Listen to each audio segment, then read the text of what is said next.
विधानसभा खूंटी। झारखंड के 81 विधानसभा सीटों में से एक खूंटी विधानसभा सीट है। ये सीट खूंटी लोकसभा निर्वाचन क्षेत्र के अंतर्गत आता है।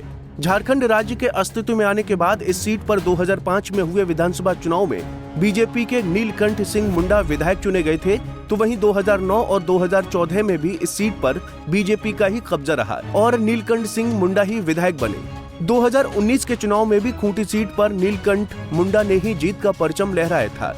वहीं खूंटी सीट पर नीलकंठ सिंह मुंडा को ही बीजेपी ने फिर से उम्मीदवार बनाया है, तो जेएमएम ने राम सूर्या मुंडा पर दाव खेला है। लेकिन खूंटी सीट पर नीलकंठ सिंह मुंडा का खूंटा इतना मजबूती से जमा है कि जेएमएम कैंडिडेट बहुत ज्यादा प्रभाव नहीं छोड़ पा रहे हैं।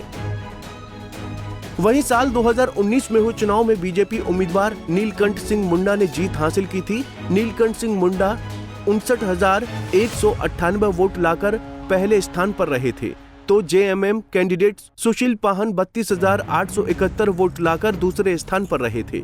वहीं जेवीएम उम्मीदवार दयामणि बरला ने 20,726 वोट लाकर तीसरा स्थान हासिल किया था।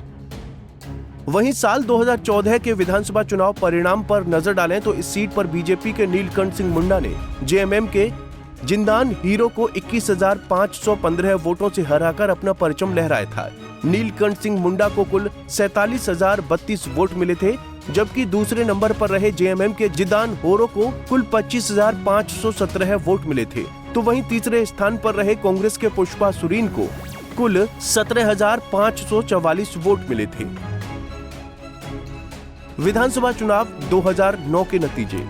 नीलकंठ सिंह मुंडा बीजेपी से चुनाव लड़े और जीते। वोट मिला 32,067, 33.74%। मासी चरण मुंडा जेएमएम से चुनाव लड़े दूसरे स्थान पर रहे।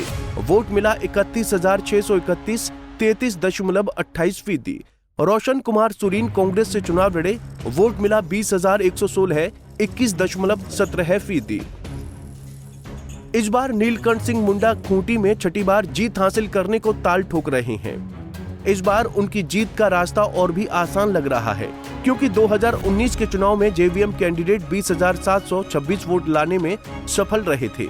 अब बाबूलाल मरांडी के बीजेपी में शामिल होने के बाद जेवीएम को मिले वोट का बड़ा हिस्सा नीलकंठ सिंह मुंडा के खाते में जा सकता है। इससे खूंटी सीट पर उनकी जीत की दावेदारी और भी बढ़ जाएगी।